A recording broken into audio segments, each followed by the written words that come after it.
In Ohio, there are tales of a creature that's like man, but far different in many ways. Upright, bipedal, and hairy, similar to the Sasquatch.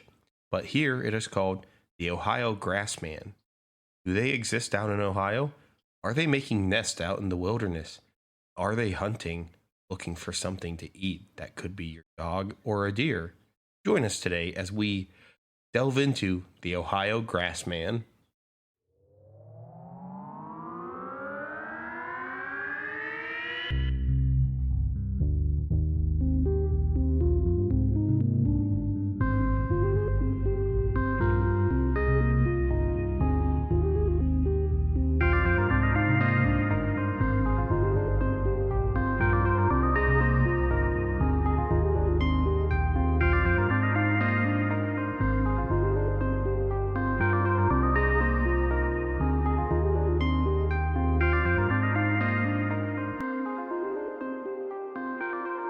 All right, everyone, welcome back to The unknown Unsolved and unseen.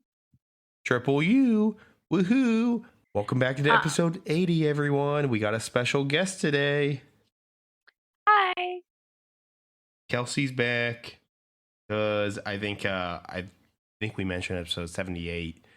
Sage is taking a little break here because she's been just really stressed out with everything. We got 2 dogs under our roof right now. Work's been crazy, life's been crazy, the news is fucking crazy. Everything's crazy lately. Everything is pretty crazy lately. Yeah, I just want life to be like simple for like 5 seconds, but I know we never get that. If only. Just catch like a slight little break would be nice. No, you're asking too much. I know. Oh, how dare we? Yeah, how dare we ask that life not be absolutely fucking batshit insane for like 5 seconds? Mm, we're asking the hardest thing possible, you know? Asking too much. Yeah. Gonna go over some announcements real quick, everyone. Check out our friends' podcast that we keep promoting here and there. We expanded our group a little bit. Cool to go check them out if you guys are interested. I know it's not everyone's cup of tea to check somewhere else out once you're, have someplace, but go take a look. We'll have an ad for one of them in the middle of the episode. Besides that, I don't think I really have much for announcements. Kelsey, is there anything you want to tell the gang? No, I don't think I have anything.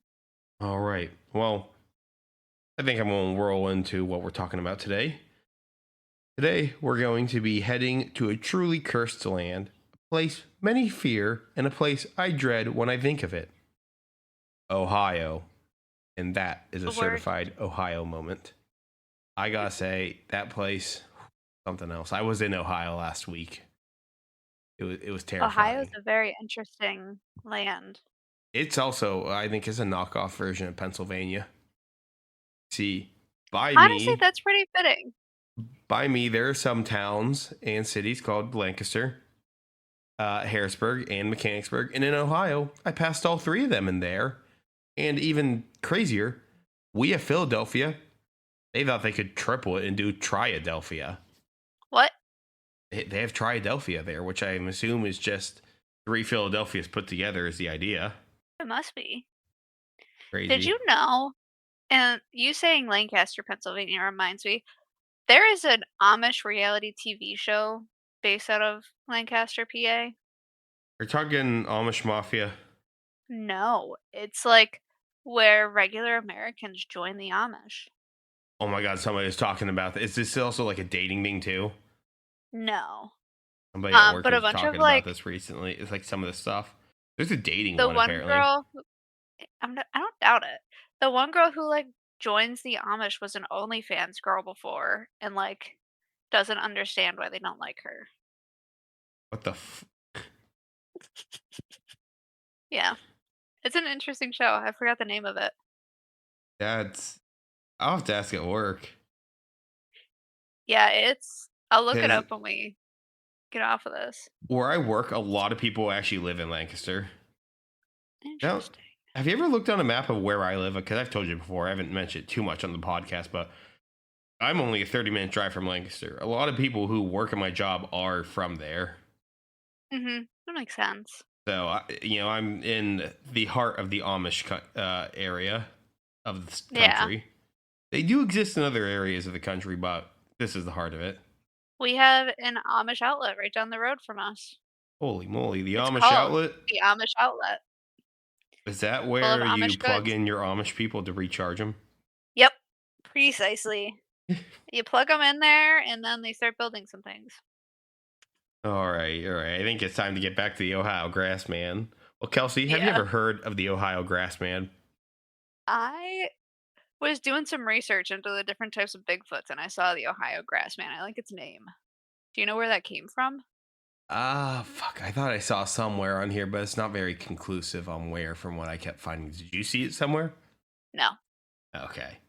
I don't, there's No, so I was many just weird curious. names. Like in my area, we have the Outback Witch, which is a apple stealing version of Bigfoot. Oh. There's so many different, like, random types of Bigfoot out there. Yes, there Now, are.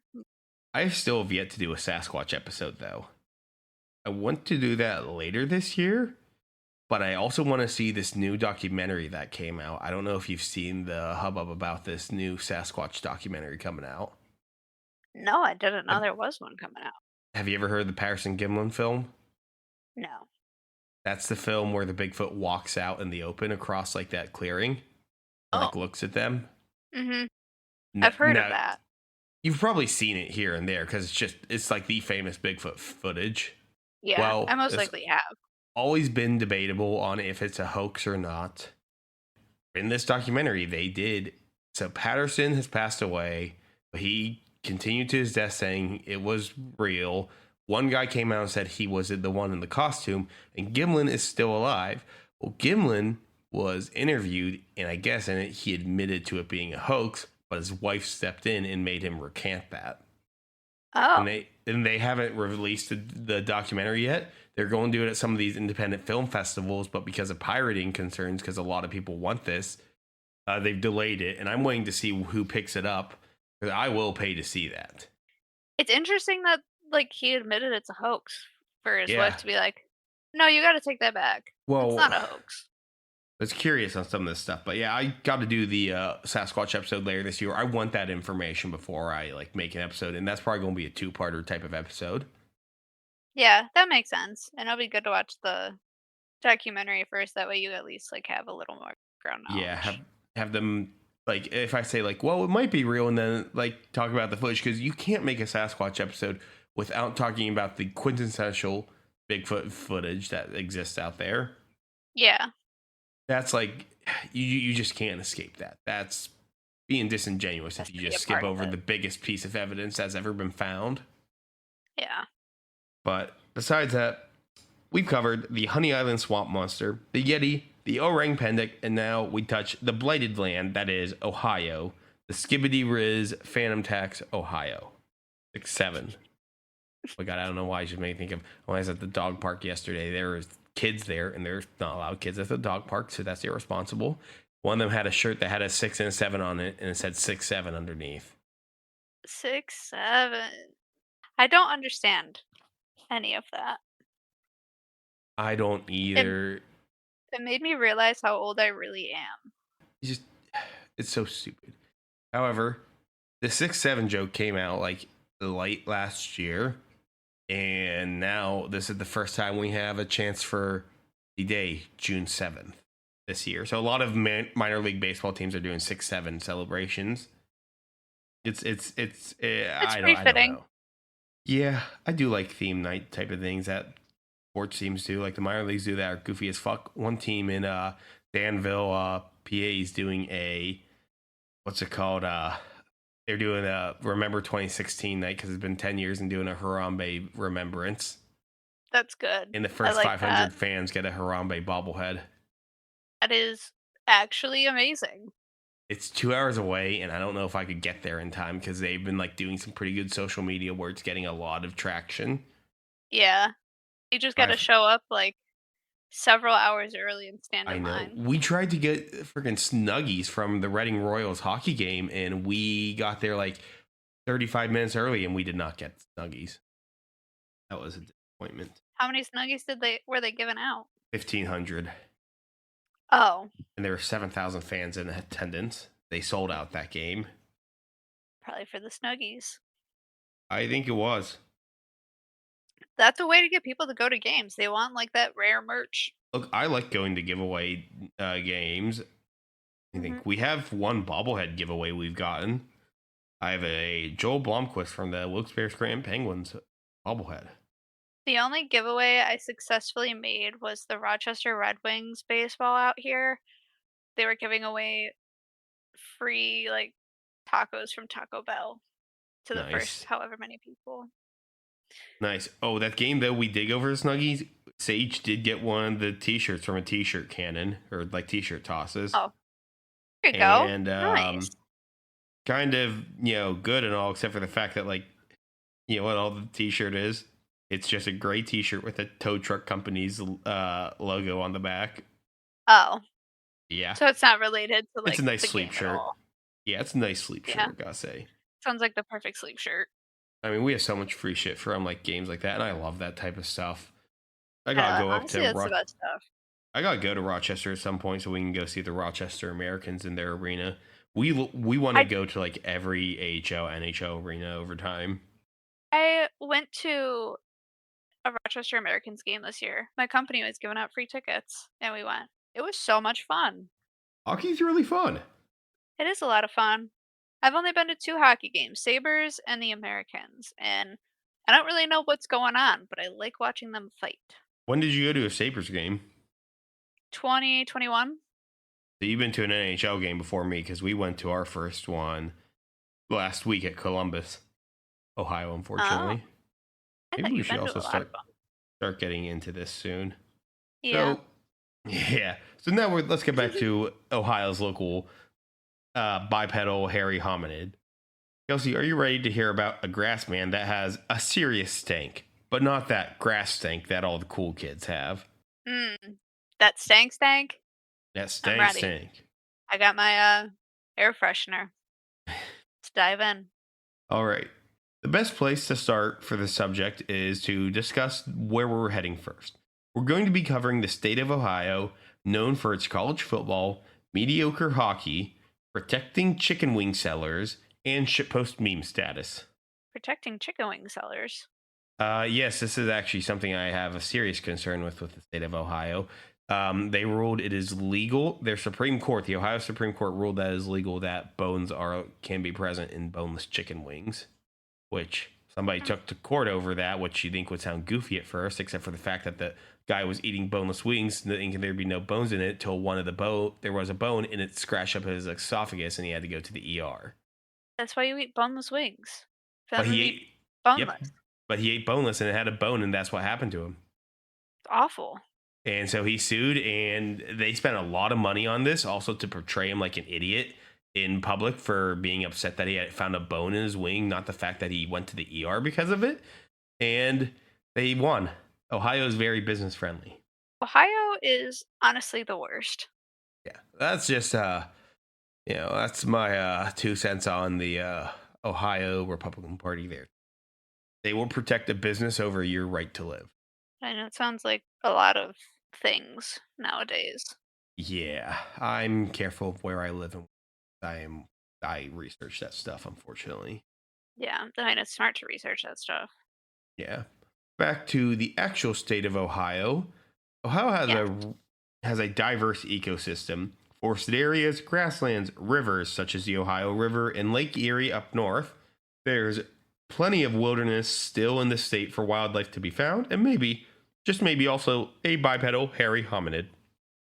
Now, Oh, today's elusive cryptid, the Ohio Grassman, is described in a similar category as many of the bipedal hairy hominid cryptids, the Sasquatch grouping type of cryptids.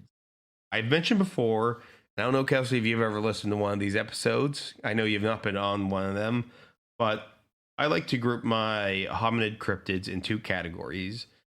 Now, we got the ape-like hominid cryptids such as the Sasquatch, Yeti, and Orang-Pendek, and the more wild man-like hominids like the Almas, Gaul, and European wild men. They're almost like Neanderthals to an extent. Like they mhm. have a higher degree of like humanness to them versus a Sasquatch or orang pendek. Those are more ape-like in description. Okay. Does that make sense what I went at there? Yes. Perfect. Because, like, for example, the Gaul, which is in, I think that one is Turkmenistan. That one, like, when people encounter it, it's almost like a human, like a Neanderthal, like not hairy and like not hairy like Bigfoot hairy, but still fairly hairy and different than a person. And similar with Almas in Russia, which there's actually been a case where apparently like one was captured and they kind of like domesticated or like integrated back into society, and like she eventually had kids. That is crazy, actually. Yeah, it really Interesting. is. Who's the dad? I don't remember. I would put the Ohio Grassman in the more ape-like hominid, similar to Sasquatch, as many do believe this is just a regional version for Sasquatch in Ohio. But even Sasquatches, there's different groupings on how different potential populations act in certain aspects to them. Some of them are more aggressive. Some of them smell like shit. Some of them are just, it's different between certain Sasquatch locales, which is weird. I don't know if you've ever been familiar with that. No. Honestly, I didn't know that there were so many different types of all of it. Yeah, it's very interesting. It is. I just didn't know if you were familiar with any of this because it's really interested. I would Like, put my familiarity very basic. all right, that's good to know. The Ohio Grassman has also been called Grassman, Orange Eyes, and Kenmore Grassman. I'll typically refer to it as the Ohio Grassman, the Grassman, Bigfoot, or Sasquatch, because a lot of times Ohio, like Bigfoot and Sasquatch reports, will be categorized as that, but they are in fact Ohio Grassman. Does that make sense? Yeah, that makes a lot of sense. I also, like, in my little bit of research, I saw it being called the Cleveland Howler. Oh, I have not heard that one. Hmm. Okay. I'll have to Then maybe check out that's that one. just. That could be true. I mean, there's so many different like random Bigfoot deviations in name wise, how they act, location wise. I mean, like the little town of Columbia, PA has the Outback Witch, but like nowhere else has that. Yeah. And sometimes also, was it Finding Sasquatch show on Animal Planet or Discovery, whatever? They made up some actually. Apparently, is that's what I read somewhere. Honestly, don't doubt that. Like, there's That one called. kind of. Sorry, go ahead. I was gonna say that sounds about right to like add more to the show. There's one apparently called Wood Booger. That's in like a certain wooded area. But apparently, when you actually do research on it, it looks like the term wood booger in that area only originated once the team was there, and that there had been no Sasquatch sightings prior in that area. Wood boogers. Yes. All right. I I am curious how they came up with that one while they were there. I don't know either. But before we get any further into all of this, we keep getting off track here and there, but this time these off tracks are still Sasquatch adjacent. I think Yeah. it's time for me to describe our grassman. The Ohio Grassman is a hairy bipedal hominid. The height ranges anywhere between 5 feet to a whopping 10 feet. That's a tall ass dude. Yeah. That's a Sign him big up height for it. range. Get him an NBA contract. Holy shit. Bro will be Honest. dunking on LeBron. He'll be dunking on everybody. There's just like, oh, and the Grassman's coming up. He's stanky, but he's going to dunk on them. Whoosh. Ooh, slam dunk. Now, the height ends up being typically between 6 to 7 feet tall. Some people think it actually might be 6 to 8 feet tall for the average, but I read 6 to 7 in some places and 7 to 8 in others. With the range of heights, they're estimated to weigh anywhere from 300 to 1,000 pounds. A fat ass dude. Yeah. And Imagine being 1,000 pounds. that'd be insane, actually. They most likely fall in the range of 350 to 500 pounds, which once you're like the 7 foot tall range, 500 pounds is like regular sight, like regular, especially if you're a muscular build creature like this. Yeah. The color of the hair is blackish brown, black, or gray. They have broad shoulders and a muscular build. For the head of the grassman, it is described as having deep set or peaked eyes, a snub nose, and that the head is bulky. The neck is either short or non-existent, It may just be hidden by the hair, which is described by some as shaggy and some as smooth. I have not felt a grass man, so I have no idea what they feel like. Do you have any do you have any idea how somebody would determine this feel this of the fur or his Um, hair?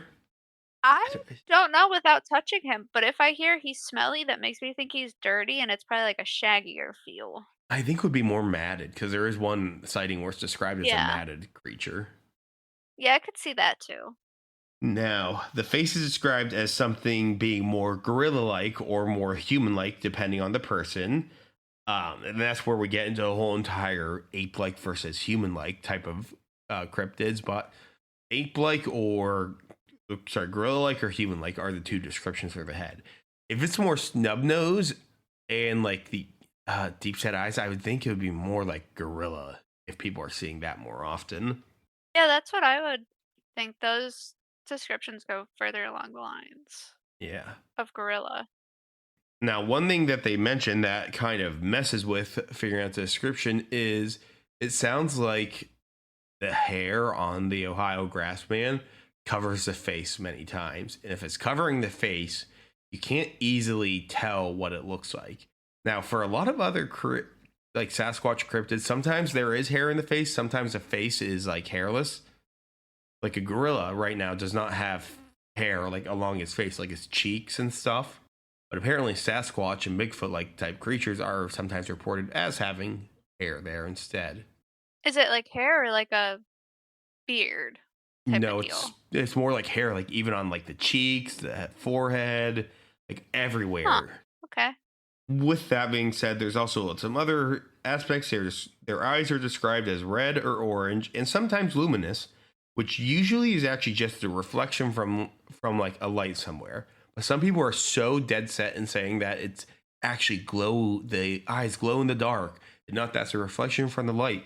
Except for the fact, and I don't know how familiar you are with this, Kelsey, but bioluminescence in mammals is not a common thing.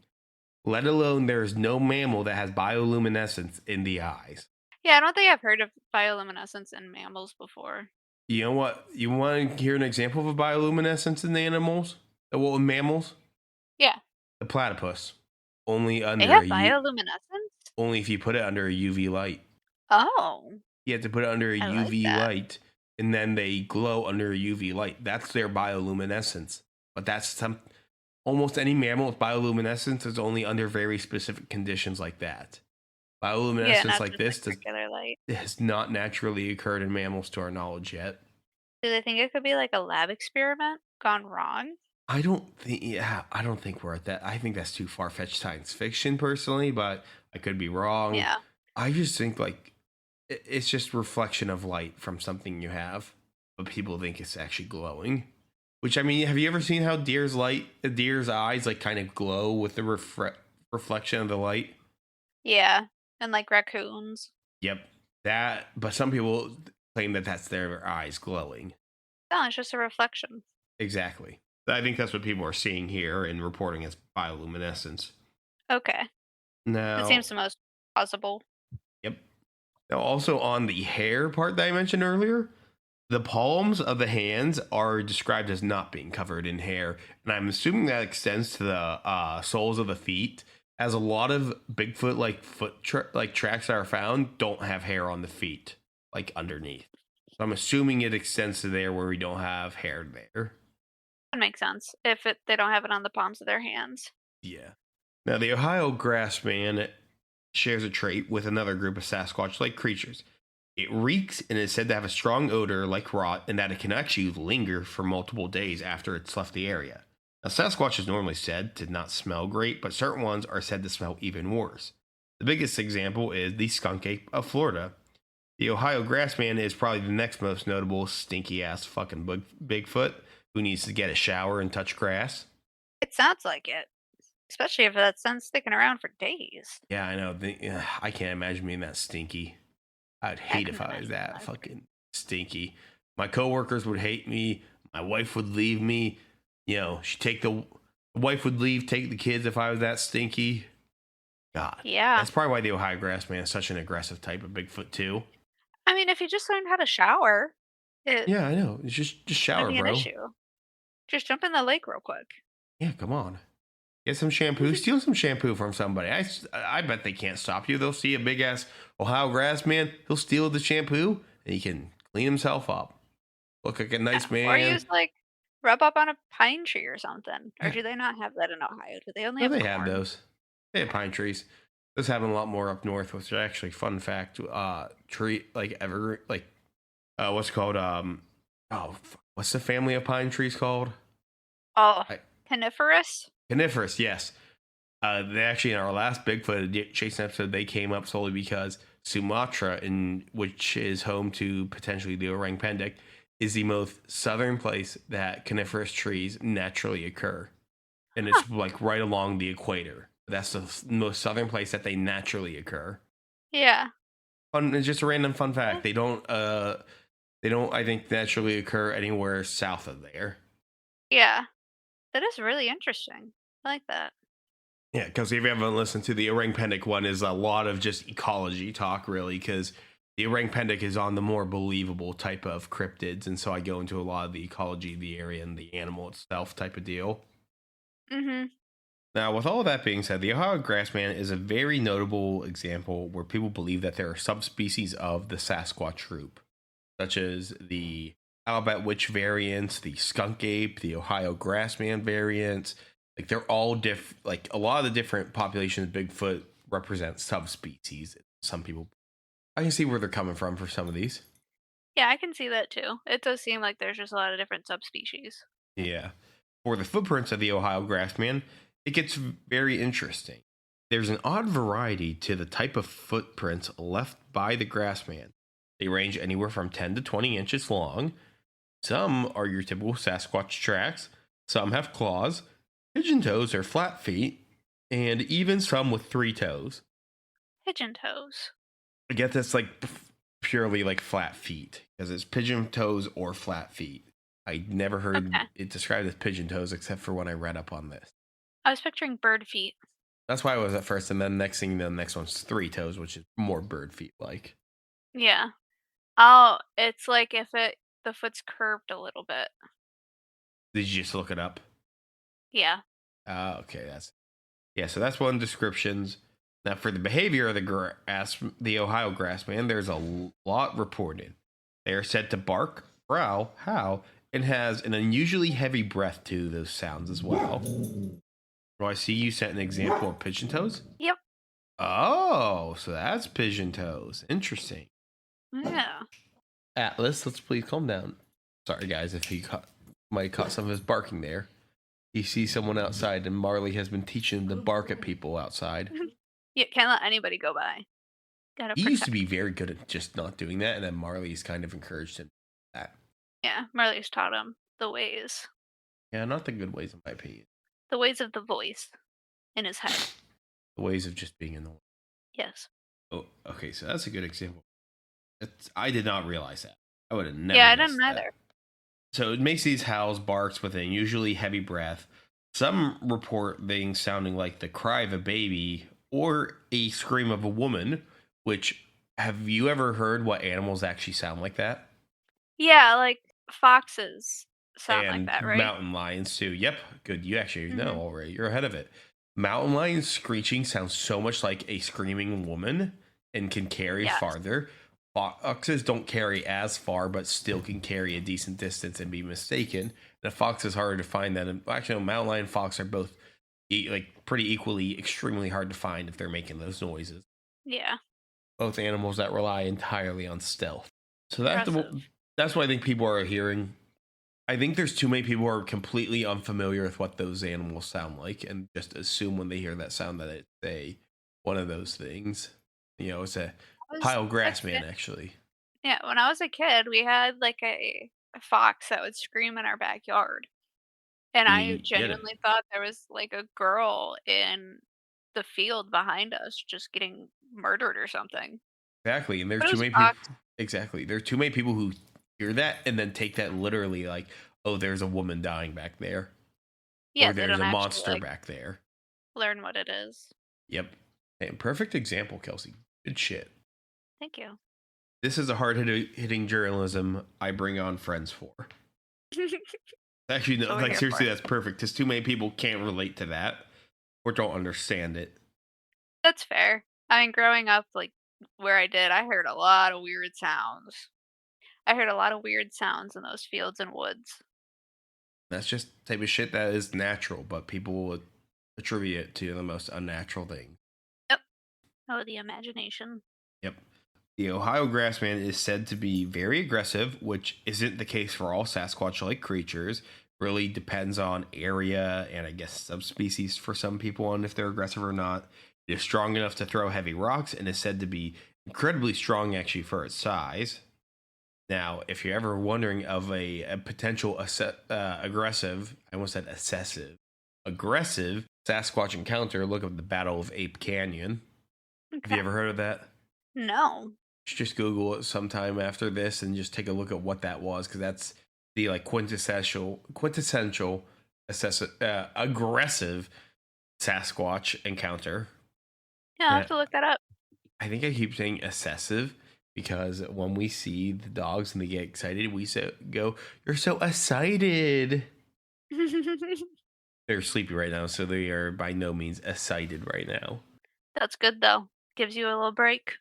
I know I need a break right now. Back to our Yeah. Ohio Grassman behavior. They have been said to have been seen in groups up to 5 individuals before and are said to hunt larger animals.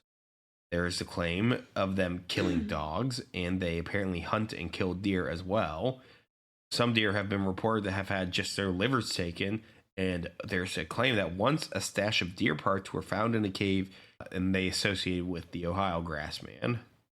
Hmm. Sorry, sorry about everyone. Death of dogs, but unnamed. What was So that? sorry everyone about talking about death of a dog here. Oh. No, did not give that warning. Can you edit in the warning at the beginning? Yeah, I can put something in there. I'll probably put it in the episode notes above Mm-hmm. the sources. Now, there's Mark. back on this is probably the weirdest behavior. They apparently are known to leave their feces on tree branches and wood fibers, like well off the ground. I myself do not shit in trees or throw my shit up into the trees. I don't know about you, Kelsey, but I don't do that. Yeah. Eh, can't say that that idea has even crossed my mind. Apparently, the Ohio Grassman has crossed his mind. Do they like climb the tree and then poop, or do they like poop in their hand and then throw it up there? I don't Or know which it is. All I know is the poop is somehow that why apparently they're makes so up in the tree. stinky? Maybe you handle so much shit. You are what you touch, Yeah. I guess. Yeah, they literally are playing with their poop. Fucking Ew. poop baby Ohio Grassman. It's Ohio. It's crazy out there. I know. I think that's just a side effect of living in Ohio. Is I think not so too. sane. There's something wrong with Huffing you in for too living much of there. that. Yeah, huffing in too much Ohio air. Too much that Ohio skibbity riz phantom tax air. Ain't that right, kids? Yeah. There have also been claims of dome like structures made out of plants and branches as Ohio Grassman nests. Now, these are ones, actually, there are pictures for. Oh. Yeah, let me shoot one over to you real quick. Okay. Because this one, there is some stuff behind it. These were found in the 90s. That's interesting. It kind of looks like where animals will nest. Yeah, and some people think it might just be bramble bush that like has died out and dried up, and people are Hmm. associating it with the grass man for like the hell of it, or it could be something else. But kind of hard to determine to an extent what it may or may not be. Yeah. So that's one of the things that people claim to be the Ohio grassman. They claim to see them in various areas, and typically the branches and wood fibers are like interwoven together, like almost something intentionally. We will also come back to these. Okay. It is interesting. There's also claims of mothers and babies being seen together, which is very specific and not usually seen in many Sasquatch like creature sightings. You often don't see young reported, but there have apparently been Ohio grassmen females with their babies, which would you call the mother an Ohio grass woman? We call it a grass woman. The Ohio grass woman and her baby, the Ohio grass baby. This makes me think, could it potentially be like how like in the Appalachian Mountains they have like mountain people? Could these just be like The Ohio people. I think they'd be the wild Ohio people because Ohio people themselves are. Yeah, these are just Well, like extra weird Ohio people. yeah, they're like here. Yeah. Or maybe they are just actually regular Ohio people. Sorry to our Ohio listeners if this offends you. I just like making fun of Ohio. Penn State grad here, so Yeah, we are yeah, PSU alum. we have It's to in our blood. make jabs at Ohio. Yeah. Sorry, not sorry. Now that's all I have for general description of the Ohio Grassman. Now let's get into the sightings and evidence that has been reported over the decades of the Ohio Grassman. But before we get into that, I have some message from one of our friends. Ever hear a whisper in the dark and think, that's a tomorrow problem? Welcome to Not My Ghost, Not My Problem, where hosts Jen and Kelly share listener-submitted ghost stories, haunted places, and chilling mysteries, all with a wicked sense of humor. It's spooky, it's hilarious, and it might just make you second-guess that shadow in the corner. Believer or skeptic, there's always room around their campfire. Search for Not My Ghost, Not My Problem on Spotify, Apple Podcasts, or wherever you listen. Hit play, and remember, it's only your problem if you acknowledge it. All right, guys, thank you for listening to that trailer. If you're interested, go check out their podcast. Now, Kelsey, are you ready to talk about some of these sightings and evidence that may or may not like confirm or support the Ohio Grassman?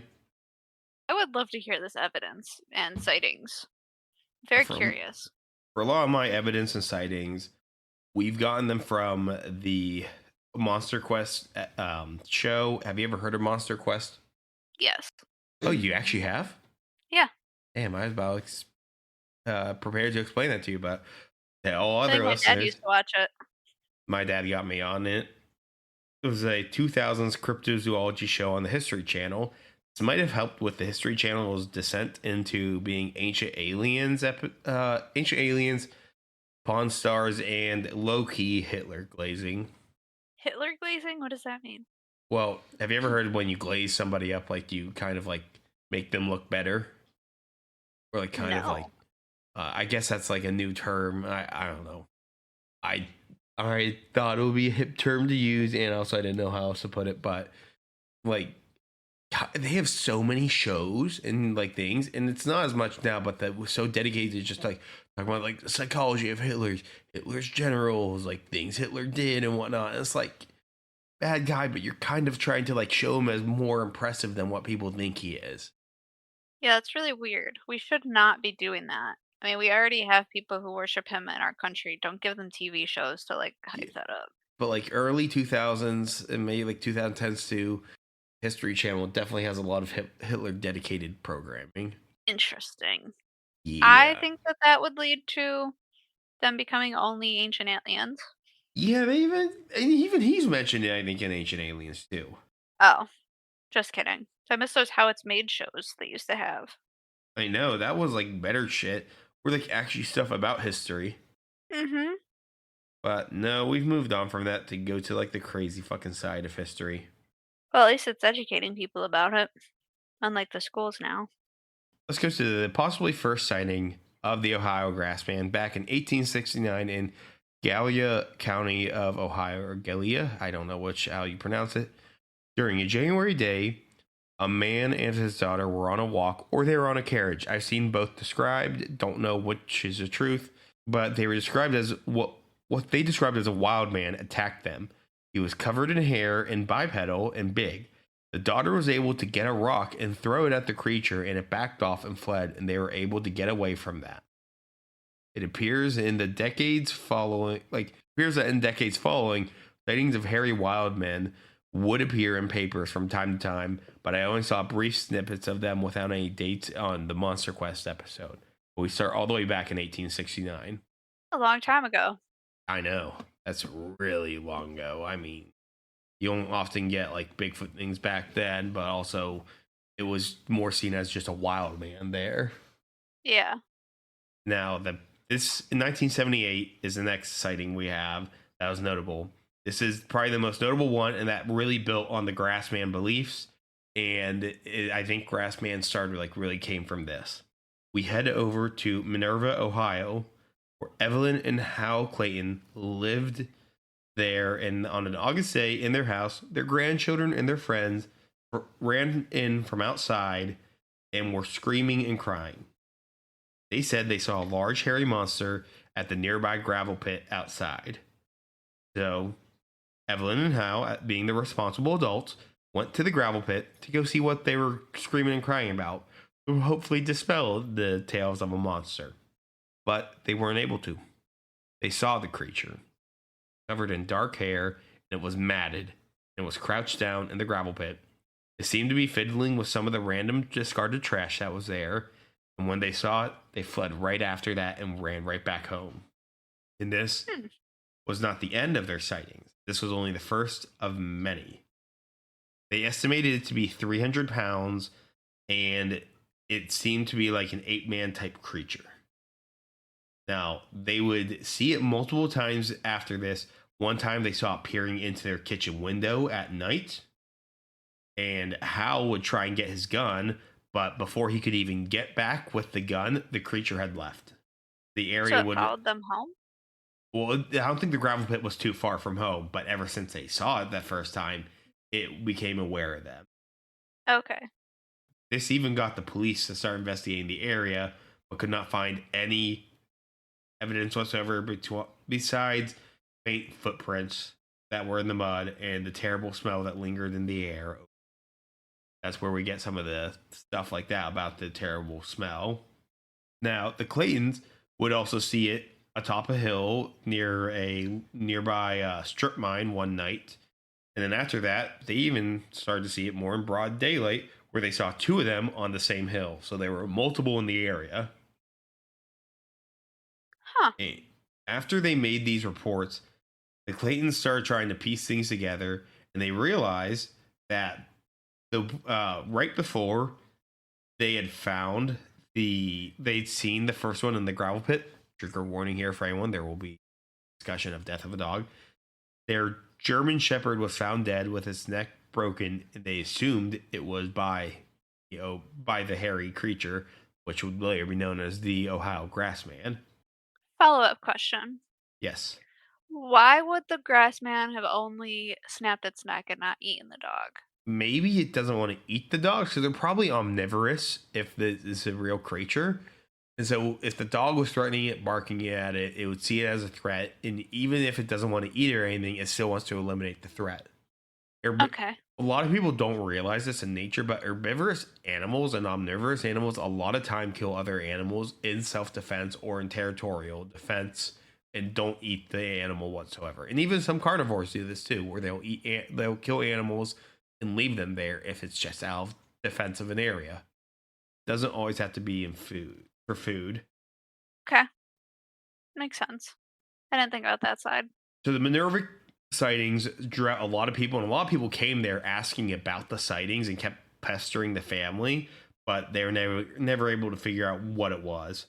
Some people believe that these also link back to the sightings by Native Americans in the 1700s, talking about the wild ones of the woods, as the translation calls, where Native Americans would leave out food for creatures in an effort to keep peace.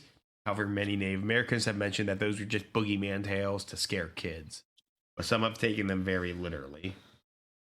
Now, we're going to go a bit further, as there's a lot of other sightings, and a lot of these end up coming from the MonsterQuest episode, because it did a good job of compiling ones they believe fit in the Grassman.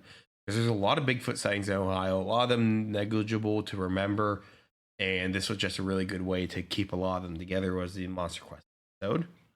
In 1978, I need to go back to the next one. In 1988, around Salt Fork State Park, you're going to hear this park a lot, Salt Fork, me when there's salt on my fork. I don't know why I said that. Sometimes I just let the dumbness in my brain come out. But Salt Fork State Park, I said Lake Park for some reason, but Salt Fork State Park, Rich LaMonica was driving his delivery truck and saw a large hairy bipedal creature walking on the side of the road, and stopped his truck to see if he could get a better look at it.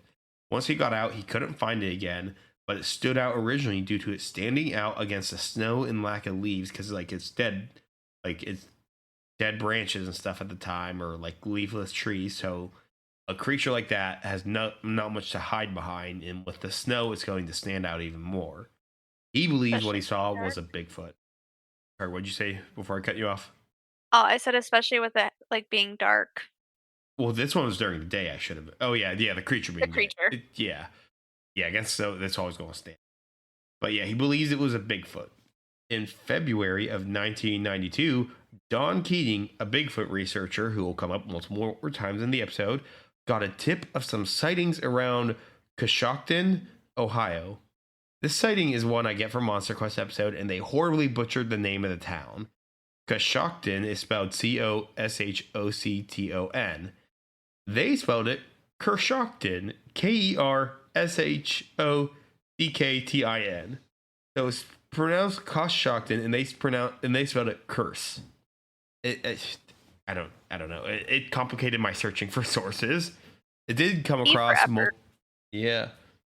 It did make me come across multiple places where people were trash talking the MonsterQuest episode for that and other reasons for this episode. Now, back to his sighting. He was getting reports about a sighting in the around the Woodboro wildlife area, and he decided to go investigate because he got the tips. He brought his camcorder out and was recording the entire time, and he did not see anything. A year and a half later, he caught a video of something walking in the background. Keating believes it's an abnormally tall figure and that there's a chance that's the Ohio Grassman. And they went to do a video analysis expert who could at least tell it was an upright figure walking, but couldn't make out anything else. If you ever see the video, it could very easily just be a person walking far away.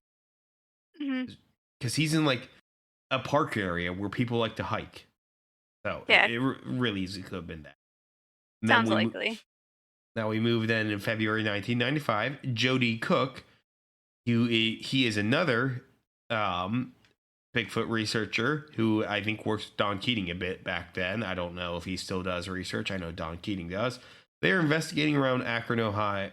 Jody Cook was investigating around Akron, Ohio due to recent reports of Ohio Grassman being sighted. And he found what he believed to be nests of the Ohio Grassman, which is the picture I sent you earlier. These structures were like igloos, but made of branches and some foliage. All was seemingly interwoven intentionally by someone or something. They weren't. Then when they went back to find them, because it was in such a remote, I almost said romaine. I don't know why I can't word today. But in such a remote area, it took them a while to find the area. And by the time they got back there, the whole entire area was like mowed down and there were none of the nests left anymore. Did somebody come tear them down? Or did the Grassman get rid of them because somebody was onto them? Good question. No way to tell. In 1996, in Pleasant City, Ohio, Drema Elkins was awoken at night to her dog barking at something outside. She got out of bed and saw a large bipedal animal start to walk away, but for a moment it stopped and looked back at her. It's here where she saw a type of creature described what we saw earlier, and it walked away then into the darkness. We get into the 2000s now. In 2002, a track was discovered in Bentonville, which is very southern Ohio, and a cast was made. It looks like a primate print, like a hand print. It's not a footprint. They took it to an expert, a MonsterQuest episode, and I will get back to that later when I talk about the investigation from the episode. In 2006, Jody Cook of the Ohio Center for Bigfoot Studies, who I mentioned earlier, found a peculiar looking skull that didn't seem to belong in Ohio. He showed it off to the team at MonsterQuest, and they were able to get to an expert who determined that it was a top half of a skull of a baboon, is what a primatologist mentioned. Now, it would be a male baboon. And do you know where male baboons come from? No. Africa. Okay. I knew it wasn't America. The baboons are like the very sharp teeth, like angry type of monkeys. Like they're more, I think it's the mandrills, the one people assume is a baboon. If you remember The Lion King, the guy with the staff who like raises Simba, he's a mandrill. He's a baboon. Nope, he's Oh. actually a mandrill, which is very similar to baboons but more colorful. Okay.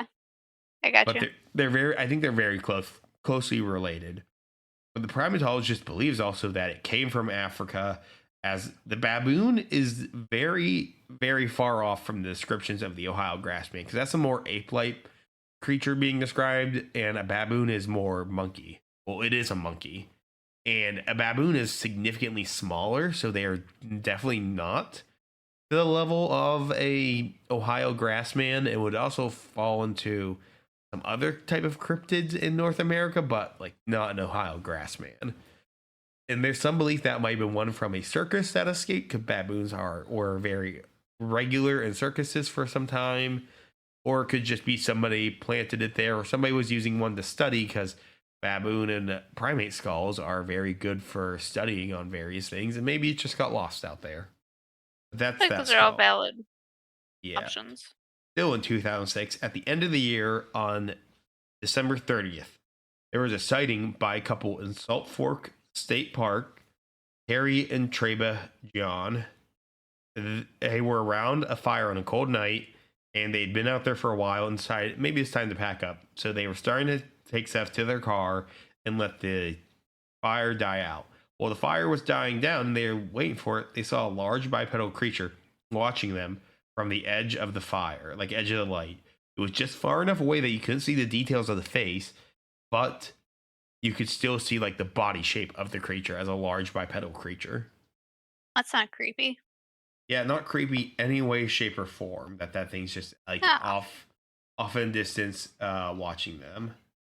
Beyond that, Ohio Grassman sightings typically fall within like Sasquatch type sightings. After that, in 2020, in the let me see where it was, in the Salt Fork State Park, two hikers were seen or filmed what they believe to be an Ohio Grassman walking around. So that's a video of a hairy bipedal creature from a decent distance away walking around in the wooded areas. Many have believed that this is a potential just person in a fursuit, a hoax, and all that, because it's a pretty good video of something walking around.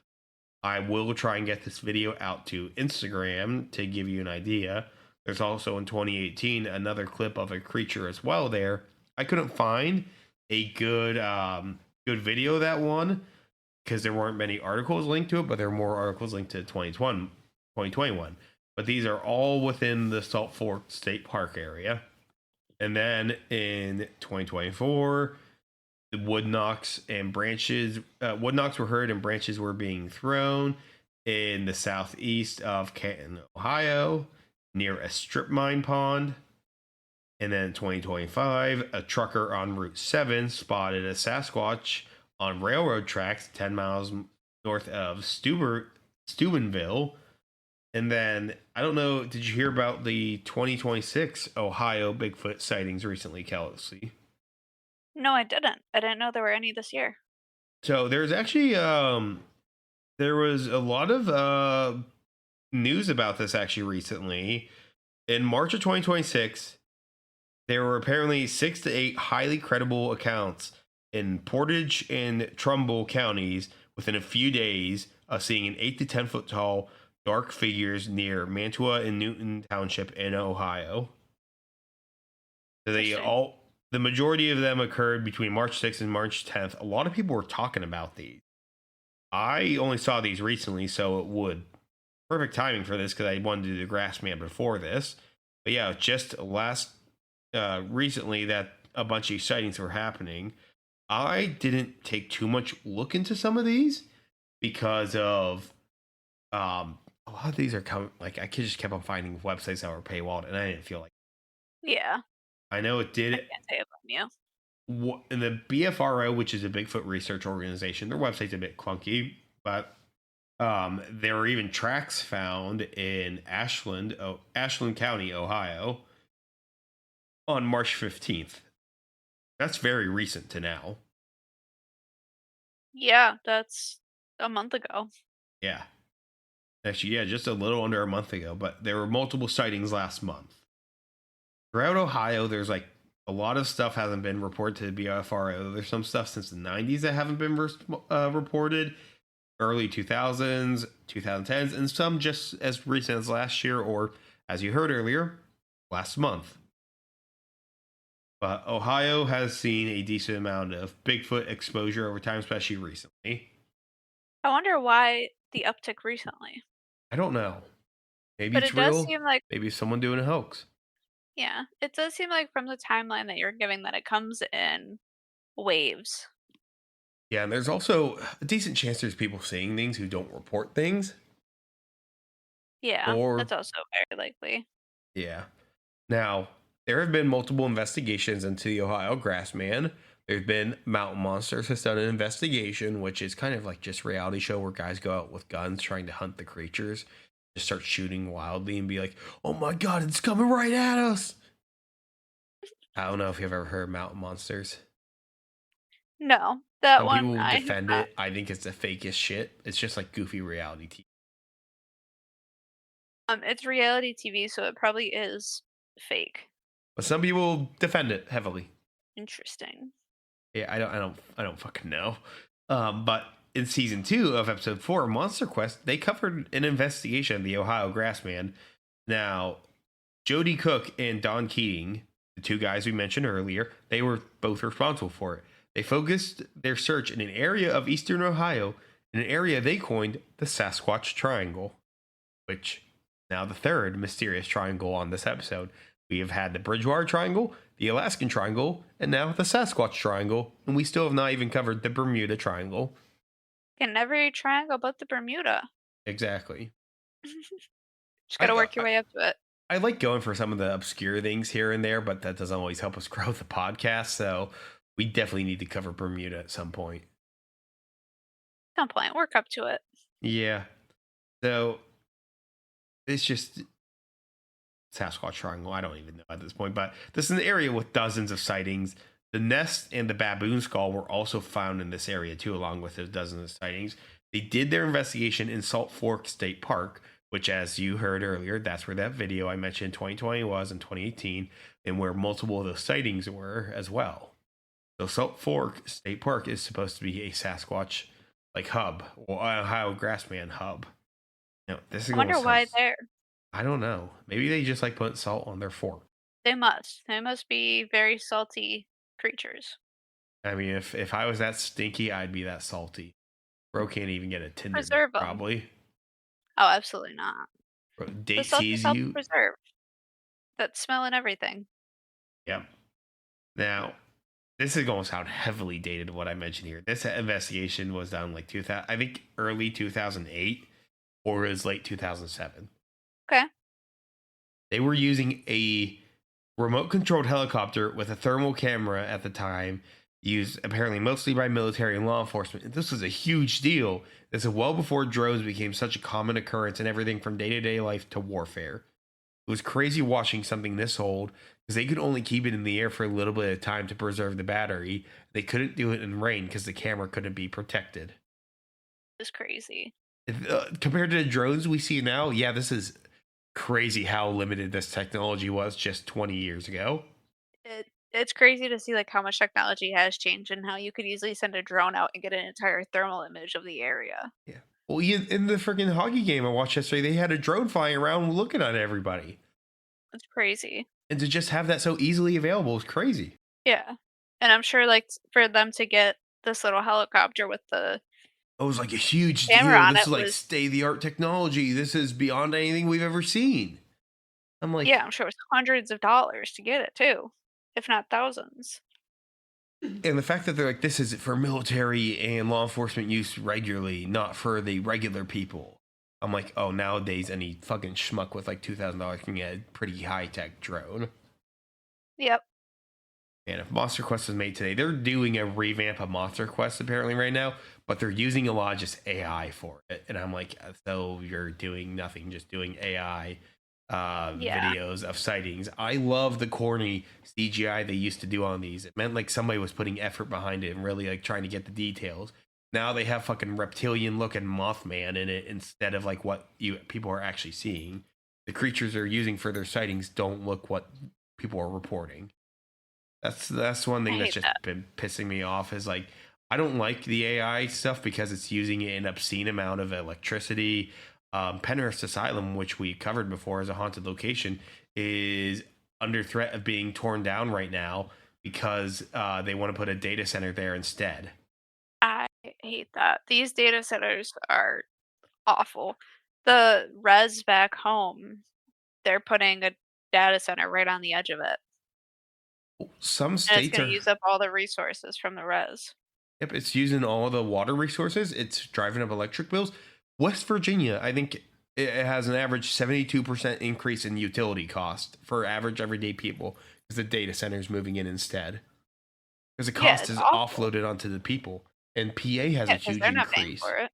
Yep, we're all paying for it and we're losing our water. So fucking some guy can ask ChatGPT, hello, am I cute? What's this? And it gives you the most incorrect information out there. Yeah, and workplaces are making people use it too. I'm being forced to see how AI can help my report writing and, like, generate environmental assessments and stuff like that, and I am not thrilled about it. I don't like the idea of it taking jobs. I get analytical use Yes. of AI, if done properly, I think can be useful. Generative AI Yeah, is dumb and you really need a lot of safeguards on. Like some people, generative, like places are laying off people in the tens of thousands for AI. And all that's going to do is create a huge amount of unemployed people, potentially then homeless, and crash the fucking economy because you want to yeah, save some money so billionaires can get more of their shit back. yeah, it sucks, It really is. Like and we're destroying generative, the environment at the same time. if we only focused on like analytical use of AI, we wouldn't need all these data centers. But the fact that somebody asking ChatGPT hello is the equivalent of like using 4 bottles of water and that much electricity and a lot of electricity, making AI images is like just like making one AI image can sometimes be the equivalent of like a house's electrical use for a year. Yeah, And you know how many dumb fucks are making that. Look, it's me in Pixar. It's me in Pixar. Look in a different pose. Me and Pixar in a third pose. Congrats, dude. yeah, You just used 3 times the electric use of my house in 1 year to make your 3 fucking shitty pictures so you can put on your Instagram story and never touch again. yep, I get real pissed about some of this stuff here because it's just it's unfathomable how destructive it is to the environment and my fucking wallet. You and I are in 2 of the states that are heavily affected. West Virginia is probably now becoming the most heavily affected. yeah. It just blows my mind that, like, There's a they're guy at the letting this happen. yep, it's because the rich want it. And there's a guy in the dog park talking to me about his AI, and then he started referring to the AI he talks to as she, and I'm like, oh man, this Yeah, do and not like, humanize it. yep. Oh, some people have relationships with their AIs. I know, which is crazy. It's a fucking Bridge. computer. AI psychosis. If you guys want to hear an interesting episode on that, check out Something Strange's episode on AI psychosis. It's really good. Also, fun fact: AI art uses copyrighted material, and in that episode, Christiana, who does like doing art, mentions that it just uses copyright material and takes from others. Mhm. So, Yeah, we yeah, had that talk at work about it too. And, like, if AI is asked to generate an image, how do we copyright? Or, like, what's the copyright you can't rules on that? copyright typically, and it uses Yeah. copyrighted material too, which the Trump administration has been trying hard to protect that so it can infringe on whatever copyrights it wants. But yeah, that's I just get very against it. But the rich keep pushing it because it's cheaper for them to do, more expensive for everybody else, and nobody realizes that's why their bills are going up. Yeah. Should we get back to it? Yeah, we probably should. Sorry about all that, people, for getting That's okay. that tangent, but I get very, very upset at some of this. We were back talking about drones and stuff. So they did all this testing at the investigating at night because it's believed that the Ohio Grassman may be a nocturnal creature, despite it's being seen at both times of day. But and on top of human encroachment and stuff we were just talking about, there is an interesting study that like evidence been found that a lot of animals are becoming more and more nocturnal because of humans encroaching on their environment. Deer are tending to be more nocturnal than what they ever have been, and animals are adapting to end up normally not normally was it diurnal is what it's called. think that's the right term, but the animals like that are slowly moving towards nocturnal because of humans.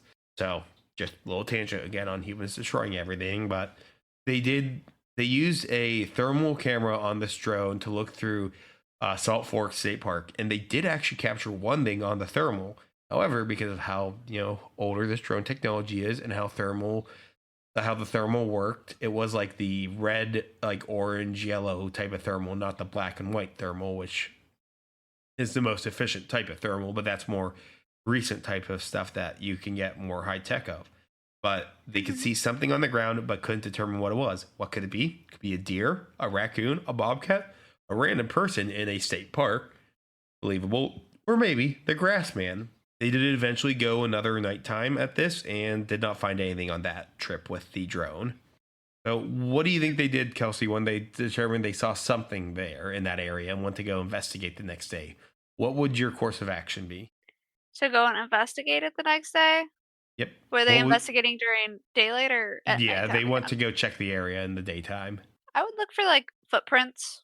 Well, unfortunately, they Think that'd couldn't be the actually first. because they got quite a lot of snow actually the next day. Because the day before was no snow, and the next day it was like maybe like I think 7 to 8 inches of snow when they were in the area. Oh my gosh. So they set up a decoy Bigfoot scarecrow that Cook had made. Yeah, that is And- exactly gonna do it. Exactly. That's what we were both thinking that probably, right? Decoy Bigfoot scarecrow. Yeah, that was actually top on my list, not like looking for footprints. I'm sorry that I mentioned that. That was like Yeah. the last thing I would have thought to do. Exactly. Now, granted, the 7 to 8 inches of snow probably fucked that up. Yeah. Because they would have checked for that first, I believe, but it was so much snow had fallen because it was not snowy when they first looked there, when they were doing that overnight, and then the morning that was like a blizzard. Yeah. The decoy they had, it was a pretty neat like costume that Cook had of a potential Sasquatch. Like the head of it was very well detailed. It was probably not cheap to make in the early 2000s, and they put multiple motions activated trail cameras in the area around it, and to catch to see if anything made it to the decoy or went to investigate it. In all that time they had it there, nothing ever came to check out the decoy.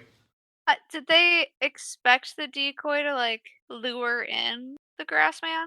They expected another Bigfoot or Sasquatch to come check it out, Okay. but nothing happened.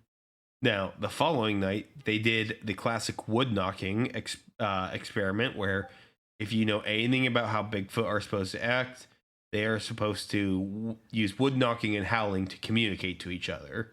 And so they were knocking on trees, nothing happened. And then they also did their own howling that they believed to be similar to Bigfoot howling and got no response. Keating started howling similar to how he used to before, and he actually shared how earlier in 2007 he recorded sounds of what he believed to be howling responding to him when he was doing somewhere, and they sent it to a sound expert who couldn't definitively determine what it was, but he believed to be something not native to Ohio. Now, this is something I always find funny. Imagine if there's two different people hunting for Sasquatch doing howls far apart and don't know each other are there and are howling to each other. Honestly, I could see that being the more likely option of what's happening. As Which- unfortunate as that is. I know, and I think that probably happens more often than what people think, but that's just a funny way to do it. Now, Mhm.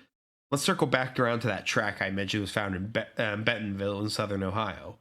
It was a handprint by the looks of it, and it was determined to be of a non-human primate. And I'll see if I can get pictures of it from the MonsterQuest episode to show people after, but it was very obviously not a human. It was too stubby and large.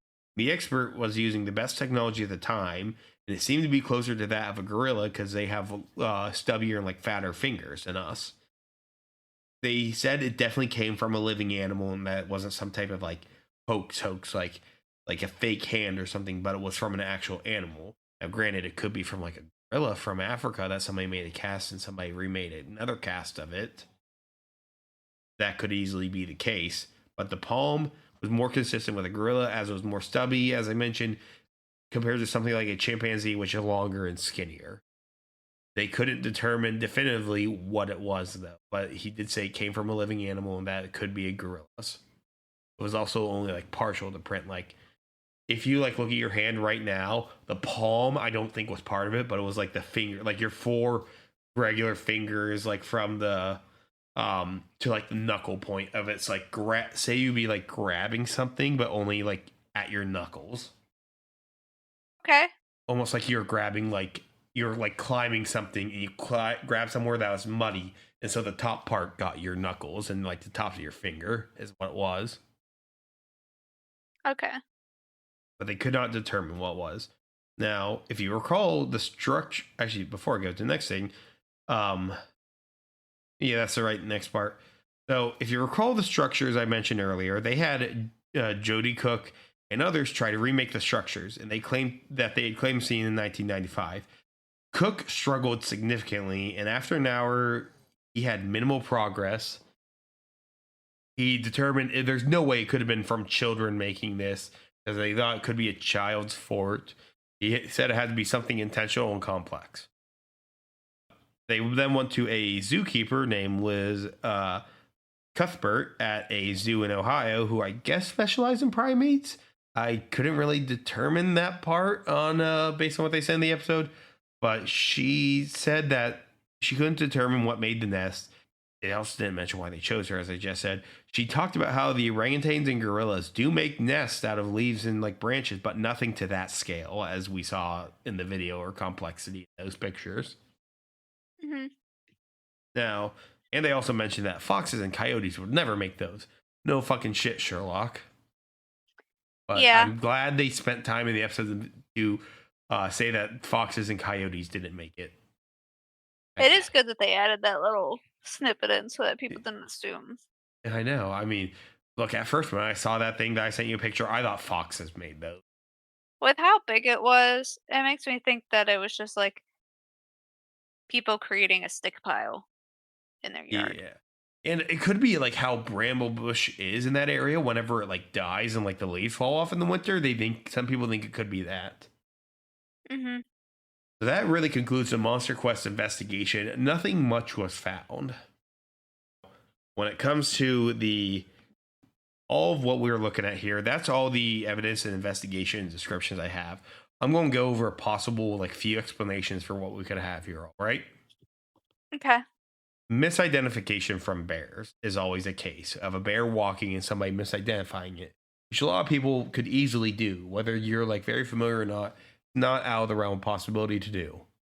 There's also the belief that it could just be as you mentioned, like Appalachian people, it could just be somebody living off the land and getting very unnaturally hairy because they can't keep up with themselves, and that's actually what we're seeing, which is very much a possibility.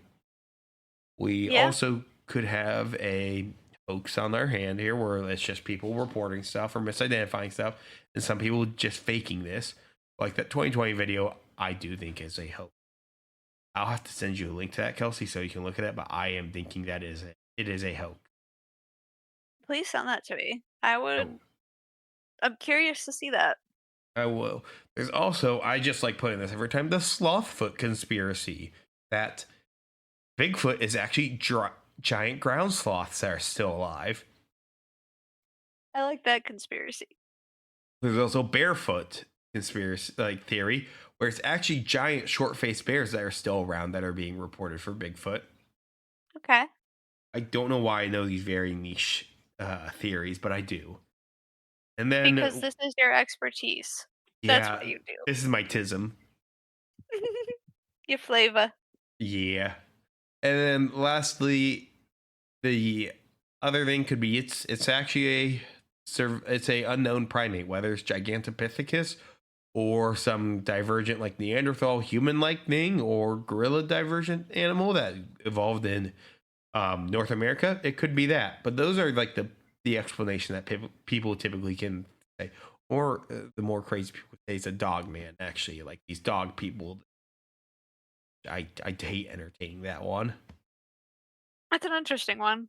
Yeah, it's one I hate talking about because it's stupid, but to some people they like it.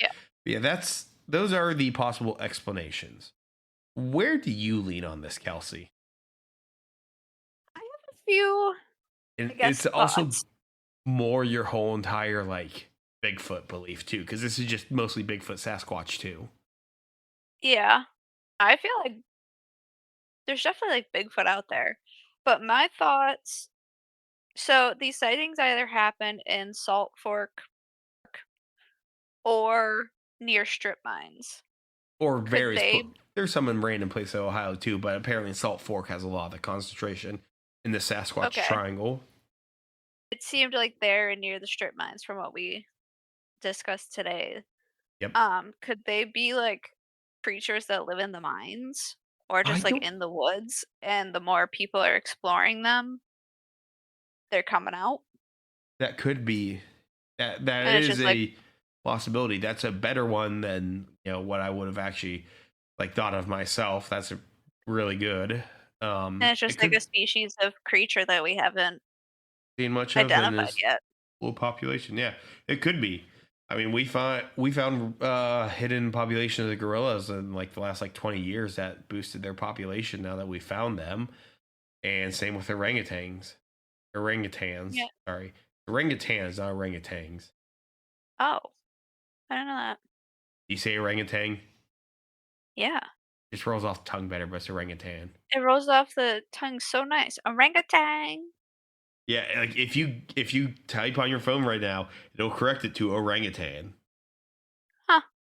Yeah. Interesting. But yeah, like I don't know. I feel like the whole Bigfoot thing is real, but it's very own species that we haven't identified yet. And like how frogs, for example, there's so many different subspecies and different types of frogs. That could explain why there's so many different types of Bigfoot that are being seen, all different flavors. Yep. But it also could be like a hoax or people living in the woods that are very ungroomed and untamed and Yeah. feral, throwing their poop at things. Onto trees.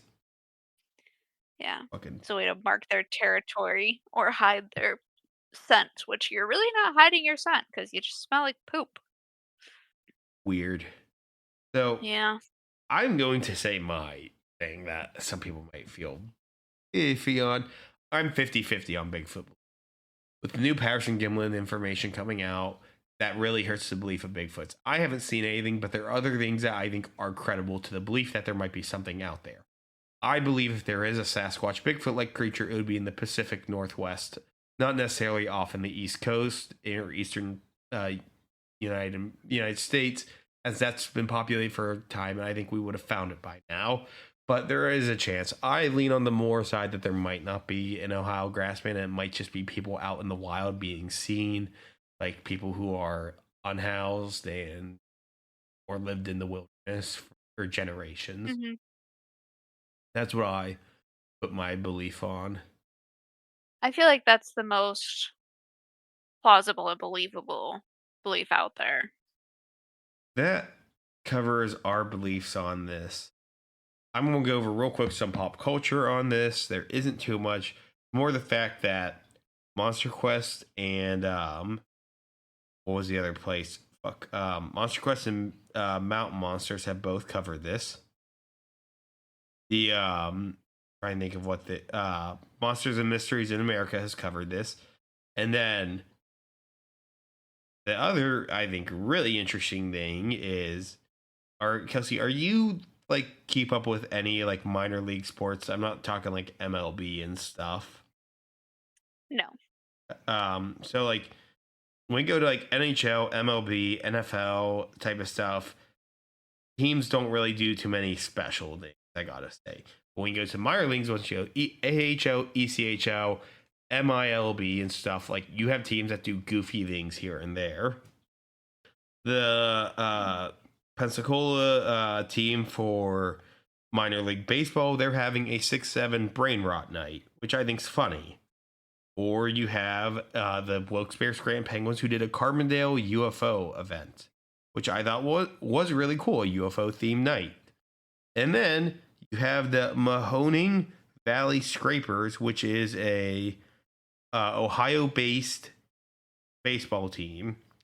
They are doing the Mahoning Valley Grassman, and they're on June 11th on their it's like a weird, they have it inspired by local folklore. The Grassman comes to life on June 11th. Weird, regional, and incredibly cool. Now, Kelsey, I'm just going to, if you want to check it out at some point, send it to you on Instagram, a picture of it. But they are doing, like, their baseball jerseys will have Mahoning Valley Grassman on it, Grassmen on it. They have a baseball hat with a Grassman on it with, like, a baseball hat and a baseball being held. Mm-hmm. So there is a local sports team that is keeping the Grassman legend alive. I like that. And those are the type of things I love. That's about as pop culture as the Ohio Grassman gets. So Not too much out there. yeah, if you go to like general Bigfoot, there is a lot. Actually, wait, hold up. Sorry, I completely skipped over one of these. Salt Fork State Park. They've actually gone very heavy on this. John Keating holds a Bigfoot conference there every year for I think the last like 20 years. Starting in 2005, he has an annual Bigfoot conference at Salt Fork. At Salt Fork, they've had Finding Bigfoot has been there. Monster Mystery America, as I mentioned. They also have a place called Bigfoot Ridge in the park now. And in 2012, Salt Fork State Park was named USA Today one of the top 10 squatchiest places. But they hold the annual Bigfoot conference. They also hold an Ohio Bigfoot conference and a creature weekend dedicated to cryptozoology every spring. But they also do monthly Bigfoot night hikes, Bigfoot adventure weekends, and then creature weekend summer camp out. So the state park has very much encouraged the Bigfoot belief out there. It has done a lot to encourage it. They have Bigfoot trails, Bigfoot Ridge. They really like to keep it up. Yeah. It probably brings in revenue for them too. Having like Yeah. that is like their thing. I mean, naming it apart Bigfoot Ridge, people are going to go there just to get pictures. Yes. Yeah, I forgot that part. I forgot that part of the pop culture that Salt Fork State Park has really gone into it. And I do think Ohio is one of the biggest areas for Bigfoot sightings in the country. So it's interesting to see that as well. That is interesting. Yeah. So in conclusion here, we have a creature that may or may not exist in Ohio known as the Ohio Grassman. Similar in many ways to Bigfoot and Sasquatch, but with a bit regional variety in its smell and its aggressive behavior, and occasionally being seen in groups of up to 5. This creature has been spotted since the 1800s, most notably then in 1976 in the Minerva case with the Clayton family. Is this creature really out there? Did MonsterQuest really find any evidence to it? Have people found videos recently? And are those recent Sasquatch reports associated with the Ohio Grassman? And if you go to the Sasquatch Triangle, will you find one? Who knows? But that's up for you, listener, to decide. Kelsey, what did you think of today's topic? I liked it. It was very interesting. I never knew that Ohio had their own form of Sasquatch. Yep, and eventually, I think there is some regional ones in New York that I might have to get to eventually and ask for your opinion on. I'm pretty sure there are a handful. I think there's like the white Sasquatch, if I forget where, in New York. That's definitely one of them. There's the Sherman Beast, which is a ground sloth cryptid of New York. But New York has some good cryptids. We already covered Champ. But we'll have to cover some more. Yeah, New York has a good amount, especially with having like the Catskill Mountains, the Adirondack Mountains, and like the southern tier portion of New York that is just fully wooded and spooky and like part of the Allegheny Forest.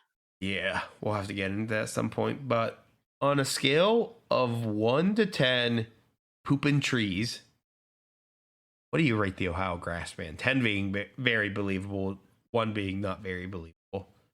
But how many poops and trees do you rate it? Given that it's Ohio, I'll give it like 5 poops and trees. All right. I'll put it 4 poops and trees out of 10. Similar to where you did, but a little lower. But that's good. Yeah. Okay. So overall, we Pretty put valid. 9 poops and trees out of 20 that could be there. Yep. What a Could weird be hit thing. or miss. What a weird thing to base it on. Scale wise, I Hoops and love these. trees. I love the goofy scales I do for everything. Yeah, they're good. It's a nice touch. Well, that's about it for today. Kelsey, what all did you think about today? Was good topic? Very good topic. Very entertaining. Good. Happy you enjoyed it. I think it's time to do a little wrap up here. Do you have any final thoughts on all of this? No, I have shared all my thoughts. Perfect.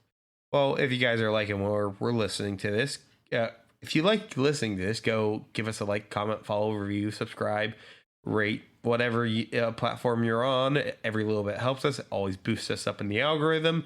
Thank you guys for all the support you've been giving us lately. We've definitely seen a little uptick here on our socials and our actual podcast. So please keep it up. Thank you guys for coming back here every time. And thank you, Kelsey, today for joining today while Sage was busy. I really appreciate the help you've given. Absolutely, anytime. Perfect. I love being a part of this. Yep, and we love having you on here. If you guys want to support us more, go check us out on our socials like our Instagram and everything else I don't use. And if you want to see a cool artist, go check out Puppysaurus in the links below, which is underneath our sources for today's episode. With that being said, Kelsey, are you ready for the sign off? I am. All right. Hopefully you remember. So let's get on with it. And remember to always look for the unknown, the unknown, the unsolved, and the unseen. Bye, guys. Thanks for listening. Bye.